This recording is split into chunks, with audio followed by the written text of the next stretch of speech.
The Secrets of Disney is brought to you by the Star Quest Production Network and is made possible by our many generous patrons. If you'd like to support the podcast, please visit sqpn.com/give. Ladies and gentlemen. What's there, Mama? 10,000 years will give you such a crick in the neck. How do you do? How do you do what? Show me the smile. If you can't say something nice, don't say nothing at all. Very nice. You can sit by me. Everything's so wonderful. Come on, get up. Come on, get up. Where are we going? Up to Neverland. You must kiss me. Excuse me? Please, princess. One kiss. Unless you beg for more. Hi there, and welcome to another episode of The Secrets of Disney, a podcast about all things Disney, mostly theme parks. I feel like Sam Eagle. And my name is Deborah Shaven, and joining me is Sheri Tamamoto. Hello. Hello. I'll be the invisible crowd shouting hello back to you. Okay. I'm kind of cup your mouth and go. And the crowd goes wild. I guess I feel like in a goofy mood tonight, which is good. Awesome. This will make a fun podcast. If I can, not slur my words, so it'll be fun. I'm not drinking. I'm just very giddy today, so it's all good. That's a good thing. It's a good thing. It's very good. So we're going to do two, 1.5 topics today, and we're going to finish up. There's a couple things from our last episode we didn't get to because of time, which is a couple more announcements for the reimagining of EPCOT. And then we want to give you our review of Mickey's Not So Scary, because I know you're wondering what costumes Sheri and I decided to dress up as for Mickey's Not So Scary. But I know. I know you're waiting for it. It's going to be epic. Ooh. Okay, so first and foremost, we wanted to finish up a couple things that we didn't even mention on the last podcast that were kind of important. I'm not going to lie. Like, one of the attractions that I know Sheri was looking forward to, I don't think she mentioned, and I can't remember her mentioning. If she did, well, guess what? She's going to talk about it again, which is the new Moana themed attraction. Yeah, I am excited about that. And not just because it's about Hawaii or, Hawaiian themed. It's a water play kind of area. Or I don't know that they're actually going to allow kids to play in it. Deborah will talk about another place that they're coming up with specifically for that. The Moana is going to be more like an interactive water exhibit, I guess. There's not specific details yet. Disney doesn't want to share all their secrets ever until it's opened. We found out that if anybody even looks at or takes pictures of anything being built while it's being built on property, they'll get fired. A cast member will get fired, like right on the spot. So secret everywhere, so that when they're ready to open it, everybody can go, ooh, wow, you're geniuses. So we don't know all the details. However, my guess is that they'll have neat things where water is shoots out. You'll walk someplace and water will shoot out over you, or you'll go and then maybe there'll be water and then images will come up in the water that you can kind of interact with, which would be really neat. Maybe similar to Talk with Crush, except Moana not just theme. in a Moana theme. Different things like that, where it'll have, more interaction than, just a display. I hope that there'll be something that is kind of like a water show, where they'll have music, like music will just start, like, oh my gosh, you're walking and then music will just start and you're like, what is that? What is that? And you stop and watch, and then they'll have a water show, a mini water show right in the Moana area. That'd be with, cool. Maybe some characters that pop up here and there, things like that. So There's Oh, like go a ahead, no, I was going to say there's a paragraph I'm reading, and this is literally all the information I can find on it. It's it says it will be featuring the journey of water in a first ever attraction inspired by the film Moana. The new experience will let guests interact with magical living water in a walkthrough exploration trail type setting. So that's, and then there's some rendering, some art rendering, and it looks like the heart of Tafiti, in some waterfalls. So we'll see. Yeah, it's we'll hard. see. And I should be hired as an Imagineer for all those ideas that I just shared. Yeah, exactly. That's why. Well, and we were joking last week when we were talking about some of this stuff, and we're like, okay, so there's already kind of a weird 1980s water interactive thing that I don't know if it's still working. I assume it is, over at Imagination. Journey into your imagination. I have not seen it shoot water or have hopping water in, I want to say, this last trip we went on. I didn't see it. But I mean, all those areas, don't you remember? All those areas that had water in it, they were dry. Right. It was rocks. Yeah. So we're wondering if they're getting ready to, it would not break my heart to demolish Imagination or that portion of or reimagine it. Because I could almost see them taking out that theater, which used to be Honey, I Shrunk the Kids, and it used to be Captain EO and like the 3D movie stuff, and then making that Moana and then reincorporating the jumping waterfalls and, you know, that over there. That'd be interesting. It wouldn't fit in with the Imagination ride. It would fit in better over, obviously, in the Living Seas, but, you know, who knows? We'll see. What they do. Yeah, and so Sheri alluded to another thing. So they, after, I guess, the millennium, after 1999, there was a pavilion there next to Ellen's Energy Adventure in Mission Space, which was the Wonders of Life Pavilion. And it gradually over the years stopped being anything of interest to anybody. There used to be like the Body Wars ride in there. There used to be a ride in there that kind of had a little cult following among Disney fans, which was Cranium Command. Loved that ride. It wasn't a ride, it was a show. No, wait, loved it. Wasn't Cranium? Where was Cranium? Oh yeah. It was about you go. No, for some reason I thought Cranium was where Monsters Inc. is now, but that's wrong. That's just wrong. Sorry, people. Yeah. I was just confused. It's been a long time. I love Cranium. That was like the cutest little show. It was a show where you went into a teenage boy's brain, which is frightening enough. And and Buzzy was piloting this teenage boy's brain, and Buzzy was like, you know, trying to make it through the day with all of his systems intact. And it was just cute and very funny, and a lot of jokes that children would love, but also a lot of jokes that adults got more. And right. I think that was part of its charm, was like, and there's still stuff I quote out of the pre-show, like, the premise is that Buzzy's a recruit and there's a general, like a commander in charge, and he's like explaining, you know, the scientist, and he's like, if brains were dynamite, he can blow his nose. And so I'll say stuff like that, and people look at me funny.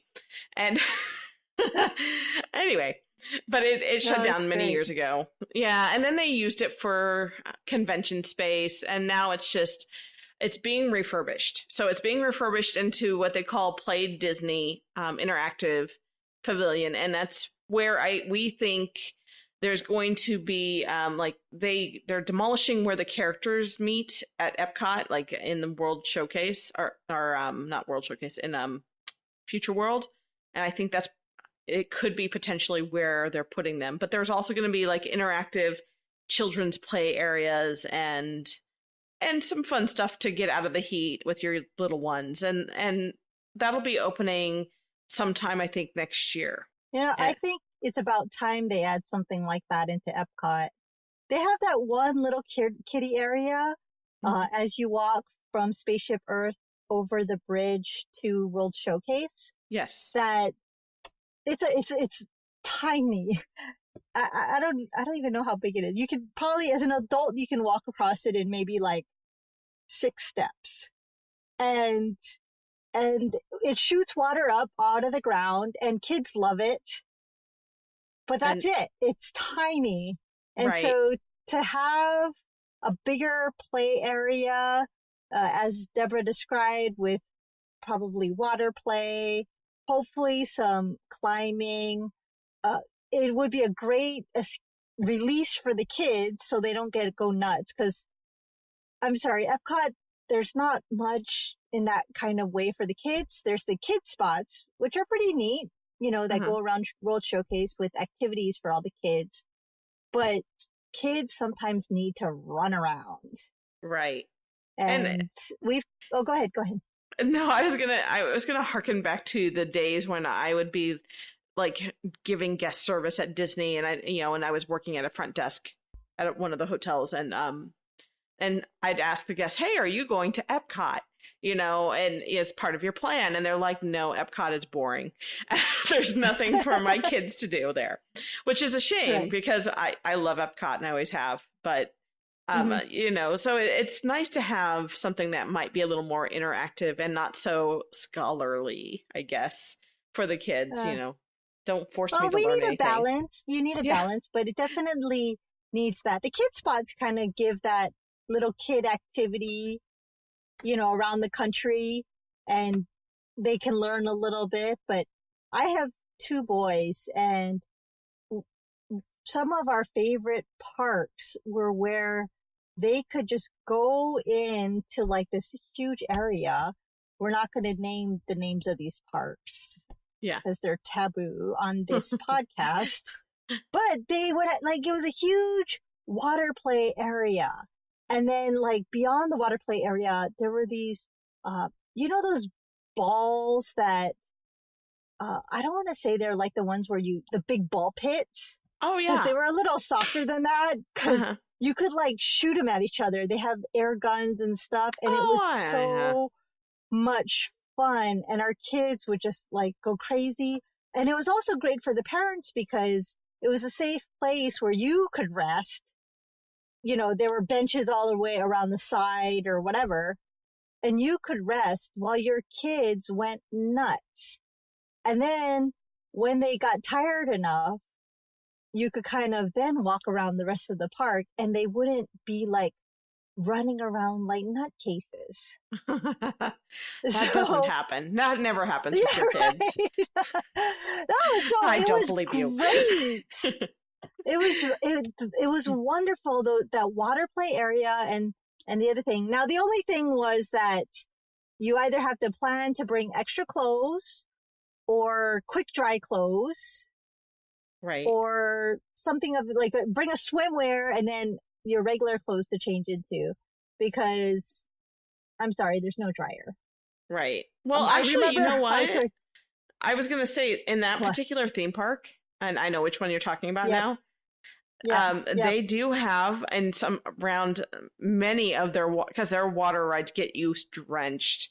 They do have full size body dryers, or they did the last time I was there. Don't you have to pay for it though? Yeah, you have to pay for it, but still, because I tried it out one time, and it like the place that shall be not be named has a really epic water ride that's like one of those flume water log rides, and that thing always gets you head to oh yeah. And so I tried it next to that one time. So yeah, they have ways. And then I went with a family, and this was like the mother and her 2 like 8-year-old and 10-year-old children, and she had like 12 pairs of clothes for them, and every water ride she'd be like, okay, let's get dressed up and into our suits, and then after the water ride she's like, okay, let's put our regular clothes back on, and I'm like, oh my, we're gonna be it was like, are we gonna change clothes 12 times today? Because I hate to tell you this, but how does she carry all that? Her backpack was massive. Huge. It got annoying after a while. I'm like, could we just leave on one set of clothes? Sure. Anyway, bless her heart, as they say in the South.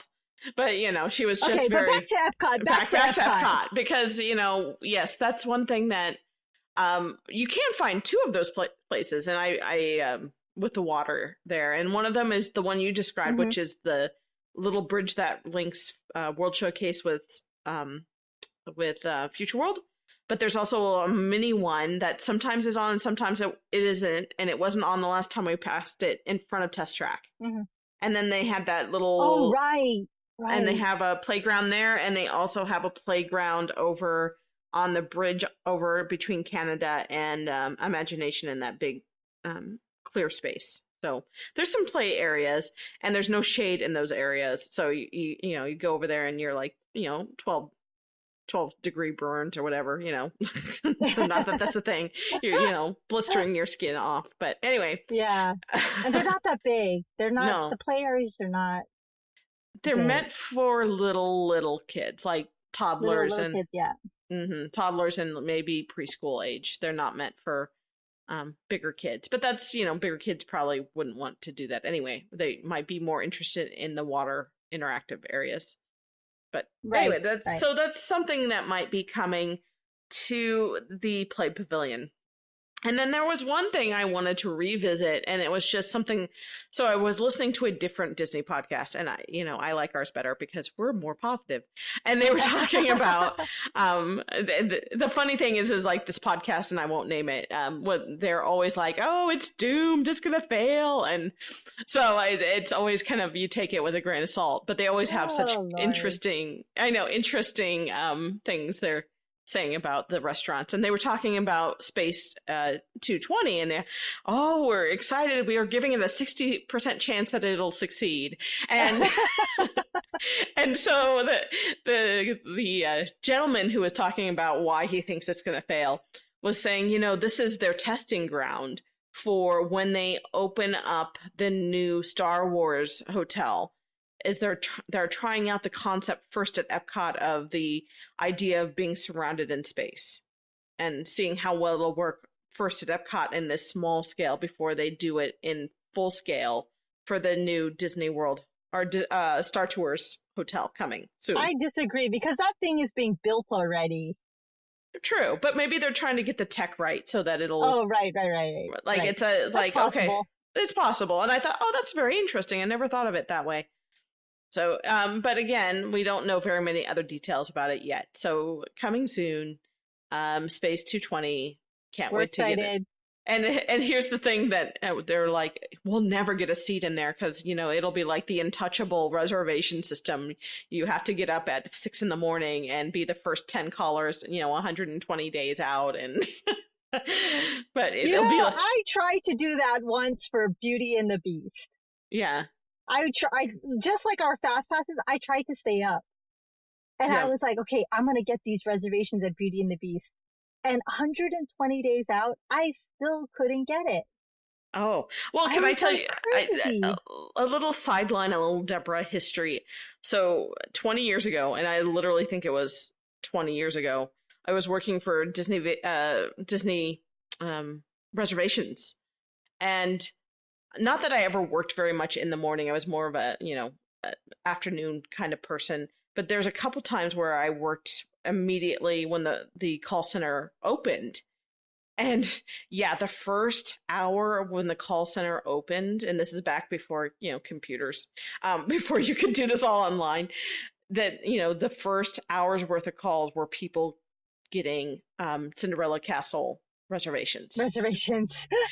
Literally within an hour. At the time. Yeah. For and I think it was 60 days out back then. So it was like literally the time frame from the date they were trying to get, at 8 a.m. They were like, trying to win a contest. Like, are you getting Cinderella Castle? And we are going to revisit this topic again because Sheri and I were talking about why is it harder and harder to be spontaneous in theme parks or in all tourist locations, not just theme parks. But we're gonna leave that for another show. Yeah, because you have to plan it. Oh, sorry. Go ahead. No, I said it's like you have to plan your Disney vacation to the nth degree. It seems anymore. You can't really go out and just spontaneously like, hey, I want to go eat in the castle. No, that won't work. Well, you can, but you have to wait 3 hours. Maybe. They might even You just know? tell you, we can't accommodate you today. But you Mhm. might also be like, oh, yeah, Right. wait here, 20 minutes. But Yeah. anyway, another time we'll broach We'll that do that. topic from not only a Disney perspective, but a very worldwide tourism. Tourist. Yeah. But anyway, we want to change gears real quick to talk about revisit something we did in September, which is we went to Mickey's Not So Scary. And not only did we go once, we actually went twice. We had, Yes. science, it's for science. Yeah, well, we'll explain it. We'll explain it. Yeah. Why we did that. So we also need to explain that we had, the first time we went, we, not just Sheri and I, but we had a couple mutual friends joining us. So, and one of them, she makes up the costume concept. So I have to mention her.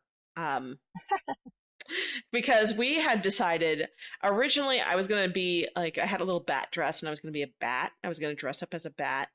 Because everybody dresses up in costumes. Well, not everybody, but a good chunk of people will wear costumes to Mickey's Not So Scary.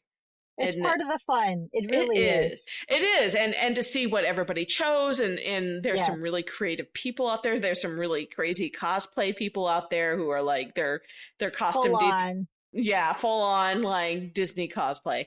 And, so it was fun to see. And it was also fun to see if you chose a Disney theme, if other people chose the same Disney theme and how they did their costumes.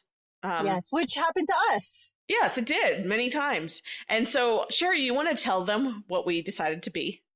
Sure. So we went online and there were 3 of us that ended up going to dress together as a theme. And we looked at a bunch of different trios, but what we actually decided on were the character emotions from the movie Inside Out. So I was Joy, Deborah was Disgust, and our other friend was Anger. Yeah. And we all pretty much made our own costumes in however we could find the pieces, in our closets, or we did go online. I am not a dress person, but I ended up buying a yellow dress to be Joy. And what surprised me was I actually found that dress kind of comfortable. So I ended up buying another color. Yeah, Sheri is not a dress person, but that dress was so cute on her, and she did look really good. She looked a lot like Joy, so it was really cute. I made my own costume, so Yes. I can't take the credit all the way. My mother made my costume. Well, you should rewind and say you tried to get a dress, Right. and the sizing was just wrong. So I went on Amazon. I'm like, I need a skater's dress. I need a green skater's dress. So I found one on Walmart of all places. And it was, and I knew I couldn't spend more than $20 on this dress with shipping. So it was either Amazon or and it was like, I'm only going to wear this once. I don't want to spend a fortune on it. And so I found a little skater's dress and it was like, okay, this looks like it has my size. And so when I got it in the mail, I'm like, was this kid sizing? I couldn't even put it past my shoulders. I couldn't almost put it over my head. And it was ridiculously small, to the point where I took it downstairs to my very ultra thin neighbor and it fit her perfectly. I'm like, wow, this is. Yeah. And so I'd gone on YouTube, the bastion of all places you learn to, do it yourself, and found somebody who had made a circle skirt without sewing it. And I ended up making a costume. And it looked great. It did. Looked great. It looked fantastic. And so I was supposed to put puffy paint on it, on the skirt, but my mom was like, I just spent a weekend sewing the skirt for you. You are not covering it in puffy paint. And so I didn't put the little designs in it. That my top did, but my mom was like, she was kind of No. yeah, for the I will disown you. right. She was like, I'd like you to use that again for and it's Kelly Green. So yeah, okay. St. Patrick's Day, maybe, it's a really green, fluffy skirt. So we'll see. But it turned out really good. And for last minute measuring and using the internet to make a circle skirt. And then I painted my hair green, and I also had like purple highlights for like a scarf and shoes and stuff like that. So it was really cute. And then our other friend, she has darker hair and it's longer, and we put it up in a ponytail and spray painted it red. And she wore old man pants, is what she called them, and that she found at the Goodwill, and a tie, and it was really cute. She looked really cute. Yes, it was. I thought we all did a really good job. And then as we were walking, we ran into this family who had dressed up as the same characters. So we stopped them and took a picture with them. Yeah. So it's just one of the fun things you do at the Mickey's Not So Scary is to dress up and then see all the other different costumes, which is just so much fun. It is. It is a lot of fun. And I can't think of, I think that's one of the things that I enjoyed mostly about our trip in general, and not just Mickey's is. So here's the other thing that, I commented several times to Sheri about it, is not only do people dress up for Halloween, now they wear specialty t-shirts to the theme parks. Whether it's like, the Jones family, Disney Vacation, and everybody's wearing the same t-shirt. But then there's a lot of really interesting Disney themed t-shirts that people are wearing. Like I had Disney themed t-shirts that I had picked out for almost every day. Yes, you did. That was great. Like I had a Mulan t-shirt for when we went to the studios, because that's actually pieces of the Disney movie Mulan were drawn at Disney Hollywood Studios. So that was my homage to Disney Hollywood Studios. And then I had It's a Great Big Beautiful Tomorrow t-shirt for Carousel Progress at the Magic Kingdom. And did I I can't remember if I had another one. I had a little turtle one that I wore to Epcot. That wasn't really Disney, yes. but it was cute. Yes. So that, it's fun to see all the fun t-shirts and clever t-shirts and like cute t-shirts and how everybody dresses up now to go to Disney. In fact, there's in May and I think in November, there's also something called Dapper Days. And have you ever heard of this? I think so, but go ahead and talk to guests about it. Dapper Days is like a Saturday where everybody dresses up in, I want to say 1920s style clothing. Like you're gonna, or or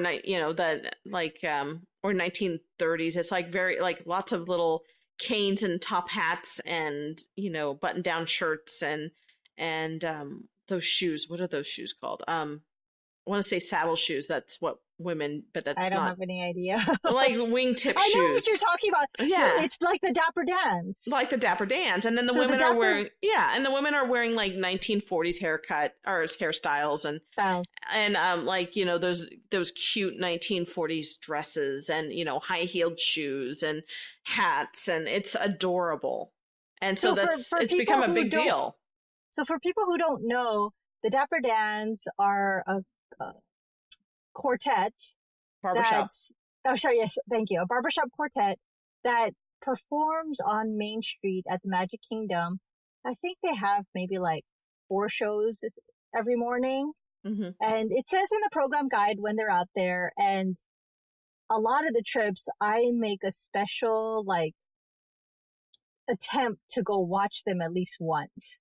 So I'll look up the times and I'll go, and they just stand on Main Street and sing barbershop quartet style.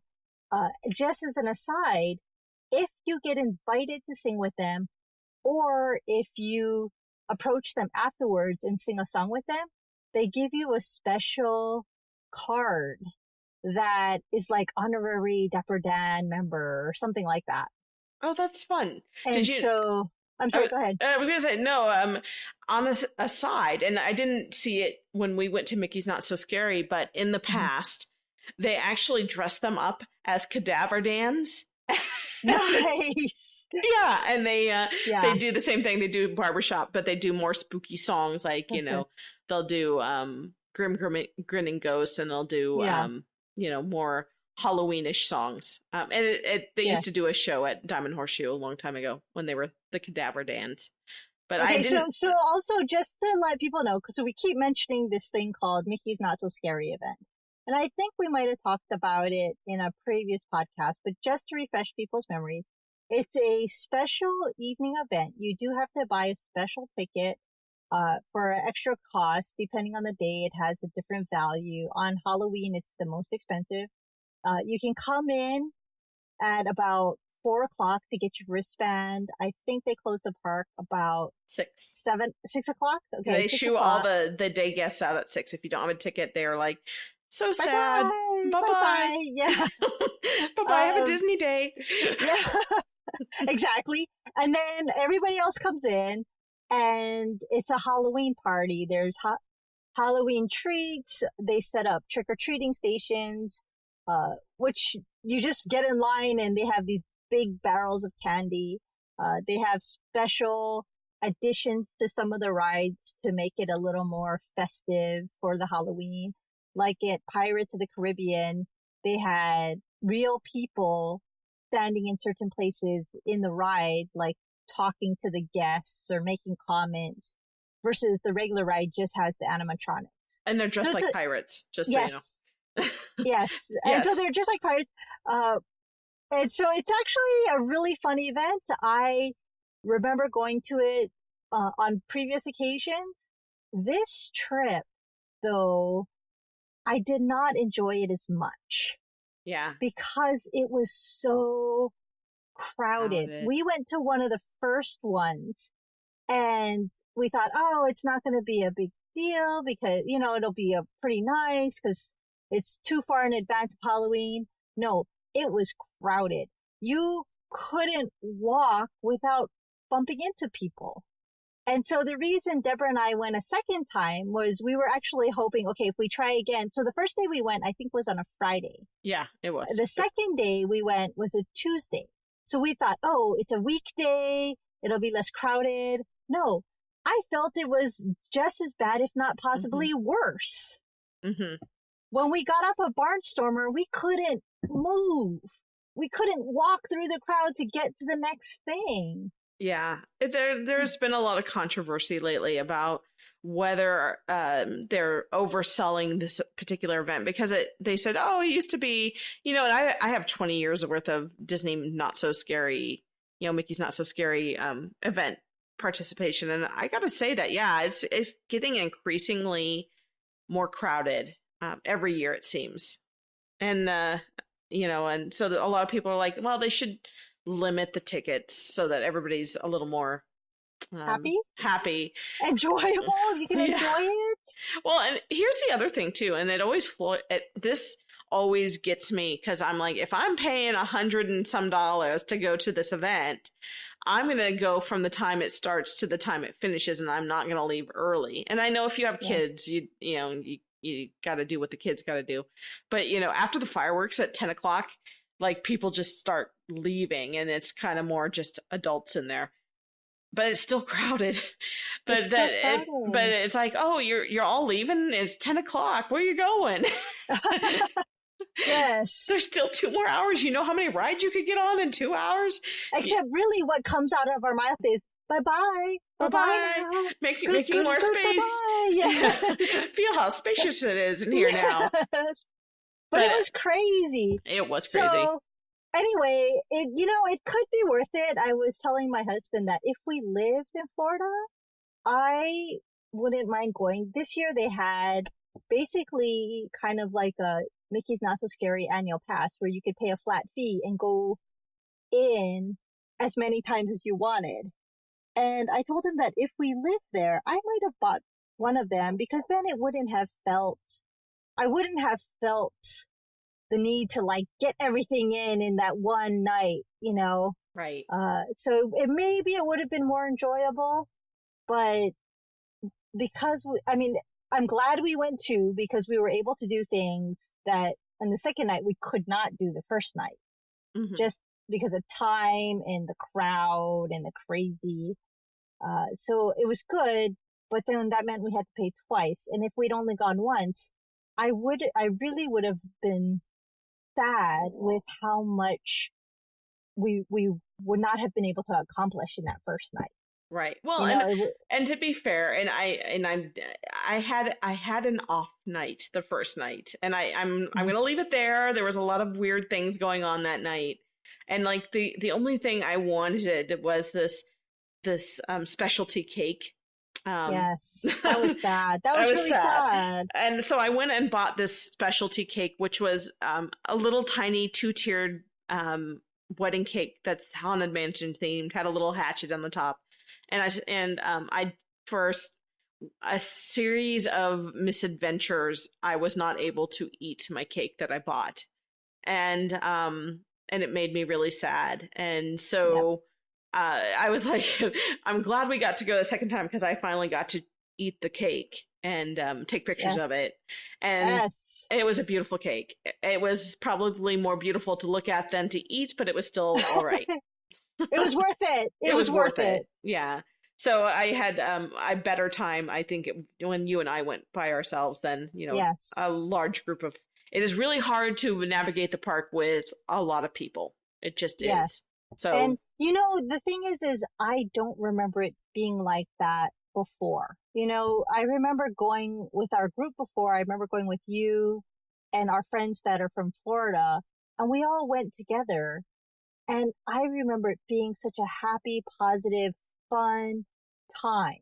And this time it was just like, oh my God, like we got it. How do we get, and parse the crowd, God, and let us go down the middle of wherever we need to get. Right.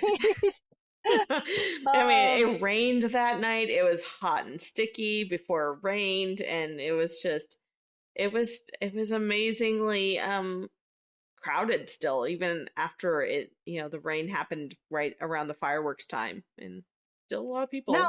Now, if you don't care about going to the Not So Scary, during the day before the Not So Scary, the park was empty. It was basically empty. So we had a really good day going on all the rides and enjoying ourselves that way. And I was thinking, oh gosh, okay, maybe it's true because it's a weekday, there'll be less people. No.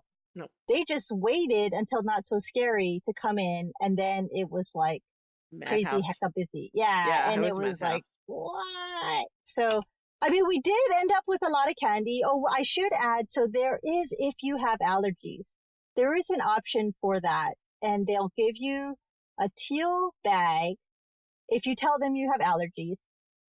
And when you go to the candy stations, they'll give you tokens instead of the chocolate candies or whatever, nuts.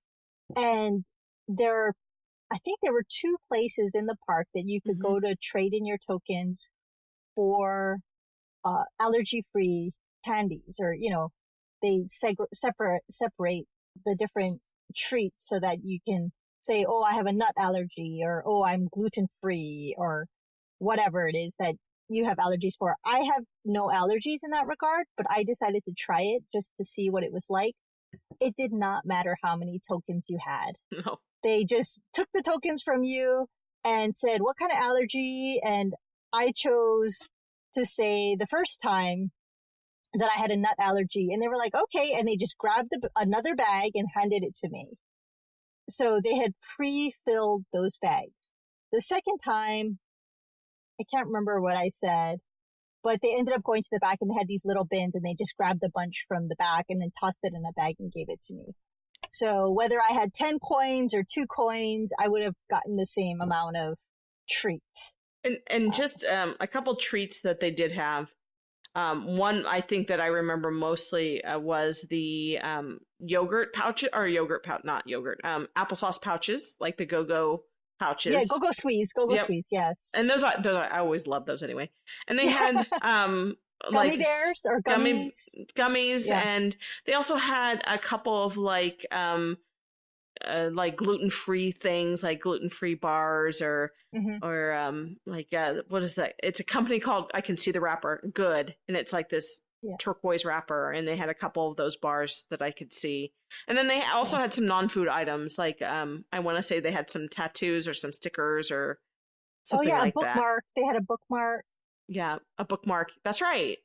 And so if you're like, none of that, I don't want any of that, then here, have this handy dandy Disney bookmark. There you go. Yeah. Have fun. Yeah. Read. So it is, there are options, and you can get a load of candy, which is great, and we did that. These other snacks that we're talking about, the gummies and stuff, there were a ton that I got that my kids love them, those kinds of snacks. So you could go either way. I think you can win either way, and it's just a lot of fun. Yeah. To do it. I mean, as much as we complained about the crowds and all that, we had a really good time, and like for some of the specialty things, I think it was worth it. And like the specialty cakes, you had one of the better drinks that we had. Apple cider slushy. It was an apple cider slushy, and it was so good. Oh my God, I'm still dreaming about it. It was very refreshing. Please give it back. Please make it a regular thing, because I want it again. And seriously, if they had it on the regular menu, it would be up there with my funnel cake. Yeah, it was good. That's the top. Every time I go to Disney, I gotta get a funnel cake. I have to, not a question. And this is one of those things that anytime I went to that park that had it, I would get one, maybe two. Yeah, it was so good. So yeah, they had some, so they always have specialty treats, and sometimes they'll bring back ones that were very popular the year before, and sometimes they'll bring in new stuff to try out. And we only tried a few things. I noticed the stuff I had in 2018, there's some things that they didn't bring back, but there are things that they did bring back. Like they had a Maleficent cone, which was like lime soft serve ice cream in a chocolate cone with like chocolate ears, and it was really good, and they brought that back this year. And then you had your Peter Pan float. Yeah. Oh, but that's available all the time. You can get that any time of day. Right. And the funny thing about the Peter Pan float was that, and I think this was one of those misadventures, is I was running to get in line for that, and I was just about to step in line, because I'm like, oh, it's not that long. 12 people, I kid you not, 12 people stepped in front of me at the same time. And I was like, you're kidding me, right? And I was like, I had a little mini hissy fit at that point. I'm not going to lie. I had a little meltdown, a little adult meltdown, where I was like, I don't want one, and yes, I do, and it was like I got it, and it just didn't. It was not as satisfying because I was just kind of still pouting. It was one of those. That just means you have to go back and get it again. And I will be going back, so I'm like, yay! There's a lot of stuff we didn't get this time that I'm like, oh, we missed that treat. There's so much food at Disney to try that you cannot try it all. I know if you ever go on YouTube, there's Delish, the channel Delish. And so they have this girl who goes to all of the Disney theme parks, and she tries all of the food. And it's funny. Some of it's really crazy. Fun. I can't watch it. I cannot watch it. She's crazy. And I get sick watching her. I'm like, no, that is not possible. That should not be humanly possible to do that. Now, I don't actually think she eats the whole thing. No. But still, to try all those different foods all in one day just does not seem enjoyable. And she is very, in my opinion, she's very average or skinny body type. So I'm like, where are you putting that food? Because and she's very human, so she'll spill it on herself, so she'll have stains. And by the time she's done, she's like sweaty and stained and and feels disgusting. And I'm like, yep. But if you have a chance, maybe I'll put it in the show notes, like one of my favorite ones where I was laughing throughout because she was just so miserable. But anyway, so you can't physically eat all the things that they offer at this party, and you can't you can't really go on all the rides that they have available. But I gotta say, one of the harder ones to get on, but one of the more satisfying ones to get on for rides was they did Space Mountain entirely in the dark. And so that was really fun. There was no lights on at all. It was pitch black. So, I know that ride inside and out, but there's still those elements of surprise that I'm like, I'm going to die. And because you feel it differently when you can't see any of it. And it was a lot of fun. It was worth waiting for that ride. Mm-hmm. And so it was good. The parade is still amazing. Love the parade. I love the music for the parade. The fireworks show also with the new, what is it called? The LCD or what? Not LCD, but the projections on the castle. That's really neat too. We didn't watch the stage show, the Hocus Pocus stage show. I have in the past. I have watched the whole thing in the past. And okay, so there's two things that I'm like, 2.5 things that I can be like, yes, been there, done that, got the t-shirt. I don't need to watch it. One of them is the fireworks and I'm like, the second time we went, I'm like, I don't really need to watch the fireworks. Thanks. Yeah. And then the second one was Hocus Pocus, because I already saw the stage show once, and I'm not a fan of Hocus Pocus. I think I mentioned it last time when we talked about this. And some people are, and that's fine. And then the other half thing that I could almost get away with not watching is the parade, believe it or not. I like the parade, but hasn't changed much in the last couple of years. So it's just like, here's my favorite that's part. because you've seen it so much. I know. You can't have too much of a good thing sometimes. Yeah. The last time I saw it was, gosh, I don't even know, 8 years ago? That's a long time ago. I'm guessing. Well, and something that happened while we were watching the parade this last time. So there's a point where they have baton twirling Taffeta and the girls from Candy Crush. And they're all doing their baton twirling. And I was like looking at it. I know somebody who's really into that at the University of Nebraska. He does research on it, believe it or not. And because he's a male baton twirler. And so I went back and I said, oh, hey, Trenton, guess what? They had this female baton twirler and this is what she did. And she was really good. Oh, I know her. Her name is blah, blah, blah. She's really good. Oh. Yeah. I was like, oh, funny. And small world. It is. It's a small baton twirling world, apparently. And but it's stuff like that I'm like, oh, I didn't notice that before. That takes a lot of talent to do that, especially, every night. And it's so in sync and batons are hard to get into sync. And it was really good. So I love the shovels on the ground. I like the I don't even know her name. The woman from the Haunted Mansion, how she Constance. Was floating. Yeah, Constance, right? The bride. Is that Constance? Mm-hmm. Right. Constance Cake. So how she was floating. I liked all of that. It's so much fun. The baton twirler. Yeah. But again, I like it because I haven't seen it for how many years, and Deborah's seen it multiple times. Yeah. Yeah. But I still enjoy it in my own, because I know I'm like, oh, here comes the grave diggers, and they're gonna have their shovels, and they're gonna scrape them along the ground in the dark, and you're gonna see all the sparks, and it's gonna be really cool. So or the waltzing zombies are really cool too. So there's all these little. Haunted Mansion. They're all characters from Haunted Mansion, so it's a little Haunted Mansion touch that I always enjoy. Oh, you know what else, which we haven't talked about yet, is for the Not So Scary, there are special PhotoPass pictures. Yes. So you can take a picture and they'll put in the Headless Horseman.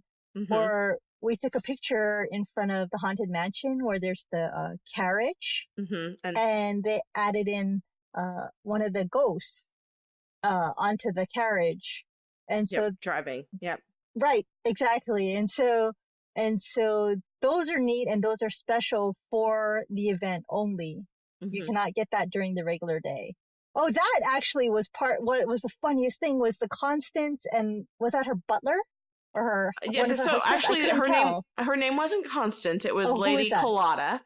And she was a storyteller. She was a Southern Belle, and she was a storyteller, and she had a butler. named Graves, who was very themed to Haunted Mansion, and her dress was iridescent. It was beautiful. It was great. They sat on the hill right in front of the Haunted Mansion, and they talked to the crowd, and they were hilarious. And it was definitely worthwhile to stop and listen to them for a while, because at least the one that we saw while we were there, I could not stop laughing. Well, okay, I just couldn't stop laughing. Here's something that Disney does extremely well, which is and this harkens back to when Sheri and I were very young, and they used to have all these clubs where they were comedy clubs, or they were the Adventures Club, which no longer exists, where they would have these actors in costume, and they would just interact with people and do songs, and they were phenomenal. Like, yes, they were so funny, and they were just, it was very improv. So, yes. you know, everything they, oh, you say your name is Jason, and they'd make some sort of quip about that. And, and I think it was so funny. The Comedy Warehouse was my favorite. Yeah, I think Disney does that well. And unfortunately, they're when they cut the budget, that's usually the first people they cut. Like, oh, we don't need any equity actors. Get them out of here. And sadly, they did that a month ago, and I lost my beloved Muppets. I know, sad. So they did a round of firing of entertainers they thought were not so entertaining, and Muppets made the cut over at Magic Kingdom, and it made me sad. There's a couple other things that I'm like, oh. Yeah. But there's a picture. Hopefully they bring them back in the future. If there's enough outcry, maybe they'll bring them back. Yeah. There's a picture I took, and at one of my favorite moments, and it was a moment with Sheri, believe it or not, where we were at Disney Hollywood Studios on Sunset Boulevard, and they have this group called Citizens of Hollywood, and they're like directors, they're like 1920s, 30s director costumes, and right. they're characters, right? And so he's driving around in this little car, and he's talking to Sheri about being cast in his new movie he's coming out with, and it was funny. It was so cute. I took several pictures of it. It was adorable. He wouldn't let me get in his car because he had to save room for his horse, his lost horse. He was looking for his horse. Really? Come on. Give me a ride. Just kidding. But stuff like that I think really makes Disney, I think, that special, because I don't remember seeing that. Maybe there is stuff like that at that place we don't talk about. The other theme parks that are in Orlando, or that are not Disney. Wherever, it doesn't matter. Yeah, those places, I don't remember those kind of interactions going on. But at Disney, you find them around almost every corner, and they're always special. Yes. Anyway, okay, well, I'm really sorry, but I have to go. I know it. It's kind of getting we've been having so much fun. We've almost been talking for like 50 minutes, so it's probably time to call it an end of a night. And so you've been listening to The Secrets of Disney on StarQuest Production Network. To find links from this discussion, and to find previous episodes, and to send feedback, please visit sqpn.com/Disney. You can also email us. We would love it at disney@sqpn.com. Sorry, can't talk. Or follow StarQuest on social media at facebook.com/StarQuest Media, or on Twitter at SQPN. I'm Deborah Shaven. And I'm Sheri Tamamoto. Thank you once again for joining us on The Secrets of Disney on StarQuest. Ta-ta for now.